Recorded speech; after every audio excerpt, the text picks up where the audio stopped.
नमस्कार, मी पंजाब डक. आज आहे 18 जून 2026.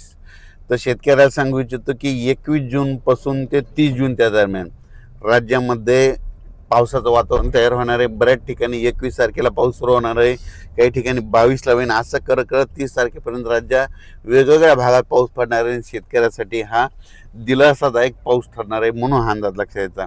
म्हणजे सांगायचं झालं तर 21 जून पासून ते 30 जूनच्या दरम्यान राज्यात चांगला पेरणीयोग्य पाऊस पडणार आहे. तो पाऊस सगळीकडे एका दिवसात सगळीकडे जाणार नाही, दररोज वेगवेगळ्या भागात जाणार आहे, म्हणून हा अंदाज सर्व शेतकऱ्यांनी लक्षात द्यायचा.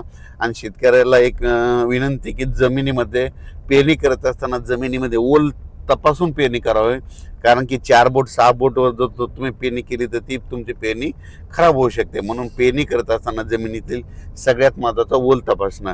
आणि त्याच्यानंतर सांगू इच्छितो की पेरणीसाठी आता उशीर झाला, तर उशीर झाल्यामध्ये जर कापूस लागवड करत असेल तर सगळ्यात महत्त्वाचं आता अंतर कमी करावं लागतं. कारण की अंतर कमी केल्याच्या नंतर मग कापसाला उतार येतो, म्हणून हे लक्षात यायचं. म्हणजे उशीर कापसाचं अंतर उशिरा जर पेरणी झाली तर अंतर जवळ करावं लागतं, आणि लवकर पेरणी असेल तर थोडं अंतर वाढवावं लागतं. म्हणून काय होतं, ॲव्हरेजमध्ये चांगले येतं. पण कोणतीही पेरणी करत असताना उशिरा झाली तर त्याचं अंतर कमीच करावं लागणार आहे. कारण की उशिरा पेरणी केल्यामुळे वाढ होत नसते, म्हणून हे लक्षात यायचं. आणि होईल तिथपर्यंत लवकर येणाऱ्या जाती करा, पांढऱ्या फुलाच्या करा, लवकर येणाऱ्या करा. कारण की लवकर येणाऱ्या मध्येच काहीतरी खरं आहे, नसं उशिरा येणारचे काही खरं नाही. म्हणून होईल तिथपर्यंत लवकर येणाऱ्या जाती करा. आणि शेतीचं नियोजन करत असताना चांगली मशागत करून आपण आपल्या पेरणीची तयारी ठेवा. पाऊस पडल्याच्या नंतर जमिनीवर ओल तपासा, असं करीत करीत नियोजन करून तुम्ही शेतकऱ्यांनी पेरणीची तयारी ठेवा. परत एक शेतकऱ्याला सांगू इच्छितो की यावर्षी दरवर्षी मी म्हणतो ना, जूनच्या शेवटच्या आठवड्यातच पेरणी होणार आहे. मी पहिल्यापासून सांगतो की निसर्गच 22 दिवस पुढे सरकला आहे, पण याकडे कोणी दुर्लक्ष करतं. लोक जे अंदाज देत असताना निसर्ग कोणी लक्षात देईना. निसर्ग काय झाला की ऋतुचक्रमान 22 दिवस पुढे सरकलं. थंडी 22 दिवस पुढे सरकली, उन्हाळा 22 दिवस पुढे सरकला, आणि पावसाळा 22 दिवस पुढे सरकला. लहान मुलाला जर विचारलं तर पाऊस कधी येणार, तो म्हणतो 7 जूनला येणार. पण आता भविष्यामध्ये काय करावं लागणार आहे, आता 7 जून ऐवजी आपल्याला दरवर्षी म्हणावं लागणार आहे जूनच्या शेवटच्या आठवड्यात पाऊस येणार आहे आणि पेरणी होणार आहे, असं म्हणावं लागणार आहे. कारण की हे भविष्यात ही परिस्थिती असंच राहणार आहे. पाऊस दरवर्षी 7 जूनला येणारच नाही, फक्त थोड्या भागात पडेल. पण खरी पेरणी मात्र 14 जूनच्या शेवटच्या आठवड्यात होणार.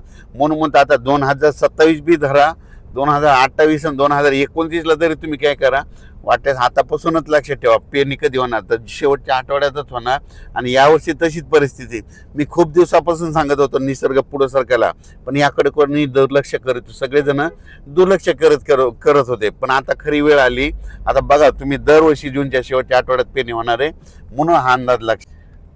एल निनो बद्दल सांगायचं ठरलं तर एल निनो असो या नसो, दरवर्षी आपल्या महाराष्ट्रामध्ये भारतामध्ये पाऊस येतो तर येतोच, ही गोष्ट लक्षात घ्यायची. तर तुम्ही बघायचं झालं तर बघा, आता 21 तारखेपासून पुन्हा पाऊस सुरू झाला की हे सगळं बंद होतं, एल निनो बंद होतं, सगळंच बंद होतं.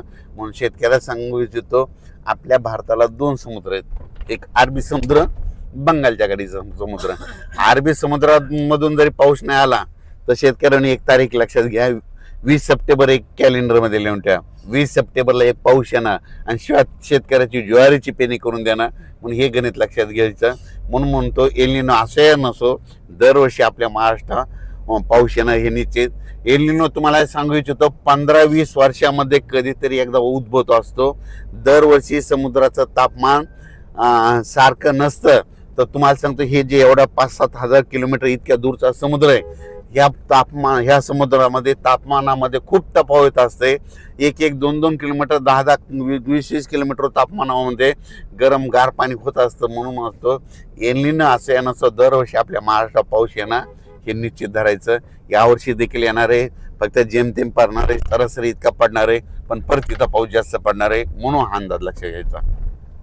आणि खूप प्रसारमाध्यमातून शेतकरी खूप घाबरत आहेत. शेतकऱ्यांनो, जूनमध्ये पहिल्यापासून म्हटलं तर कमी पाऊस पडणार आहे, जुलैमध्ये जास्त पडणार आहे, ऑगस्टमध्ये थोडाफार कमी राहील, पण सप्टेंबर ऑक्टोबर परतीचा पाऊस जास्त राहणार आहे. 13 नोव्हेंबरला थंडी येणार आहे, म्हणून यावर्षी दोन्ही पीक येणार आहे. एक तर खरीप पण येणार आहे आणि रब्बी पण येणार आहे.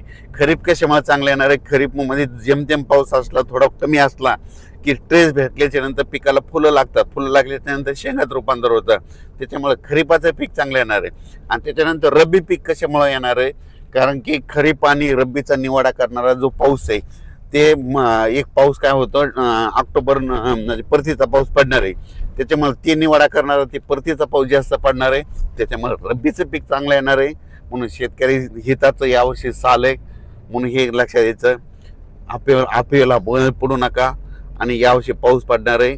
धन्यवाद.